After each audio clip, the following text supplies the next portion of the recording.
Good morning guys. આજે છે સોમવાર. હું અત્યારે લઈ જાઉં છું એલ્ફીને હેરકટ માટે. તો એની અપોઇન્ટમેન્ટ લીધી છે 10 વાગ્યાની, એટલે એલ્ફીને લઈને નીકળી ગયો છું. જો કોકું આવ્યું, જો તો એલ્ફીને અત્યારે લઈ જવાનું છે અને એલ્ફી માટે બધી શોપિંગ કરવાની છે. તમને હું જસ્ટ ડોગનો સ્ટોર બતાવીશ આજે. સરસ જલસા. જો વાળ એના વધી ગયા છે, એકદમ શોર્ટ હેર કરાવી દેવાના છે અને મસ્ત મૂંડો. એટલે આ ચોમાસામાં ઉપાધી નહીં, કેમ કે પલ્લે પછી કોરો કરવો અઘરો પડે, ડ્રાયર મારવું ના તે બધું. કાલ્ફી વાળ કપાવવાના છે ને તારે, હેર કટ કરાવવાના છે ને તારે.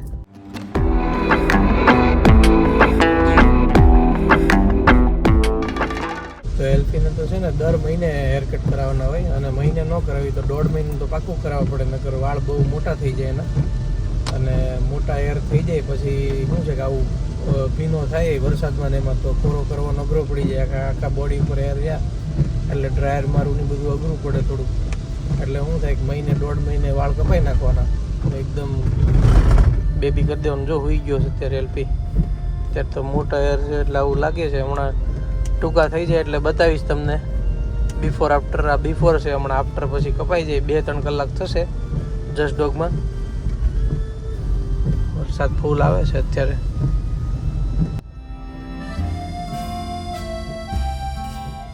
કેવો લાગે તો નીચે બેસી જા, ત્યાં હોઈ જા, ત્યાં હોઈ જા એલ્ફી.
હાલ આય મમ્મા pole અલ્ટ્રીટા pole.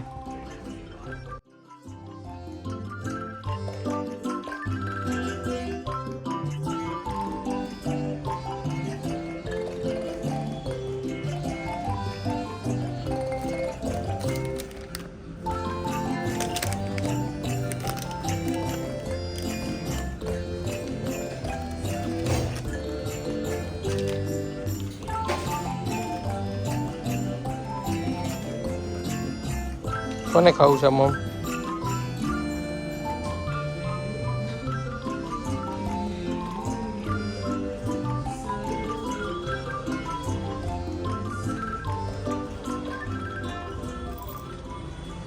One hour later.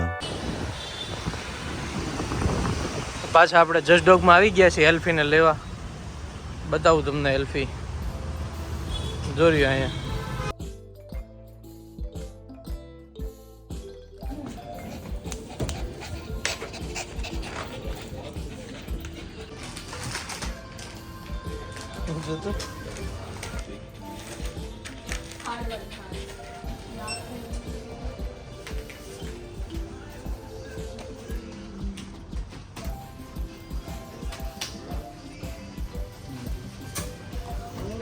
જી ટાટા ટાટા.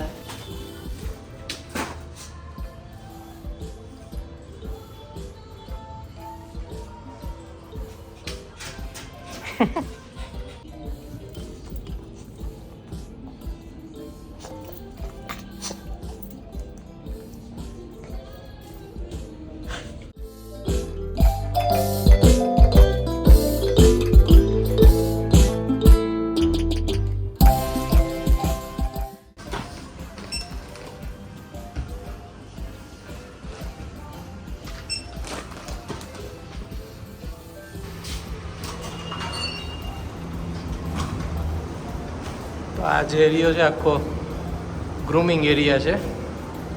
અહીંયા બધું હેરકટ ને સ્પા ને બધું થાય એલ્ફીનું.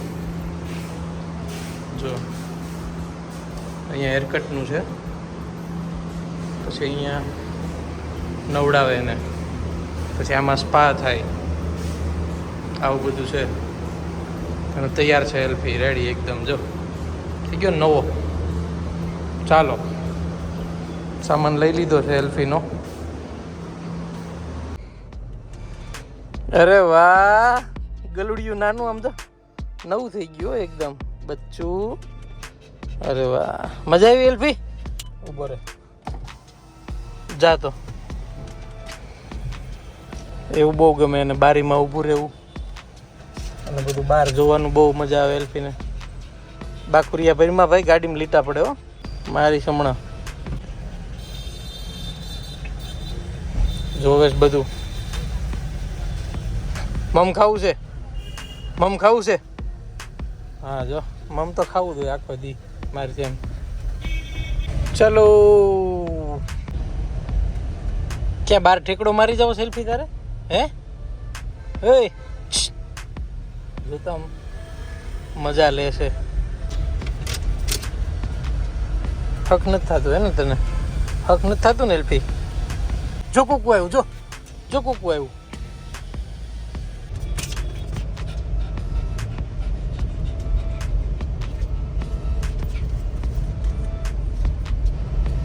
शेर कुत्ता, एल्फी द सिद्धू. नानी करने की बकरी. ए घेटा जो हुई गयो. ले મમ ખાવું છે? કોને મમ ખાવું છે? હાલે મમ આપવાલ.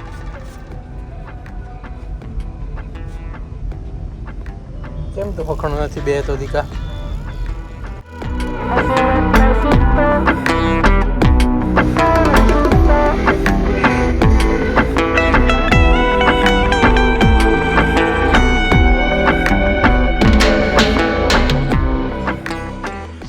તો આ એલ્ફીને છે ને એ સ્કિન ઉપર પેલી ટિક્સ આવે ને ઈતળી, એ થોડીક લાગી ગઈ હતી. તો એની હાટું આ દવા લાવ્યા છે. અને એ થોડુંક જોવા જેવું છે કે 1800 રૂપિયાની ટીકડી છે. જો 1800 રૂપિયાની ખાલી એક જ ટીકડી છે આ. અને એમ કીધું છે ડૉક્ટરે કે આ એક ટીકડી એને પીવડાવી દો ને તો 1 વર્ષ સુધી આ ઈતળીની કંઈ ન આવે બોડી ઉપર. તો આ દવા એને પીવડાવવાની છે એલ્ફીને. હવે આ દવા પી લઈશ ને તું? જો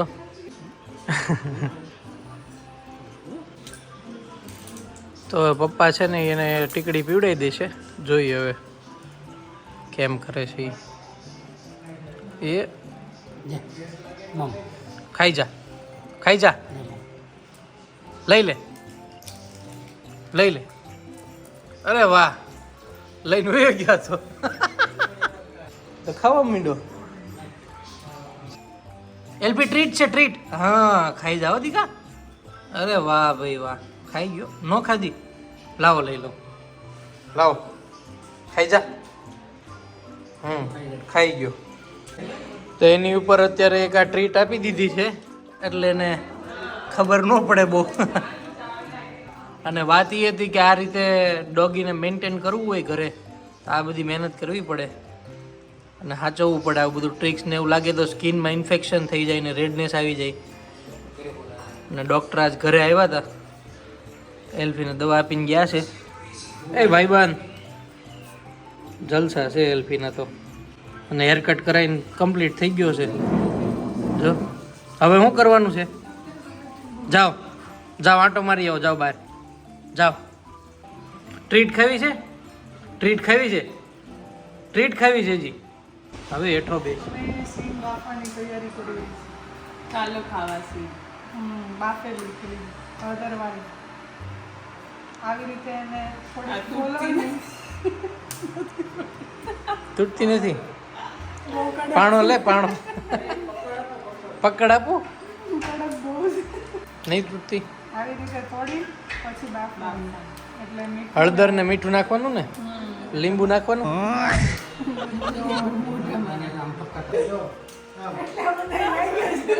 ઈશિતા અને મિત્તલ થી છે ને આ કામ થોડુંક અધૂરું રહી ગયું, એટલે એક્સપર્ટ એડવાઇસ લીધી છે અહીંયા.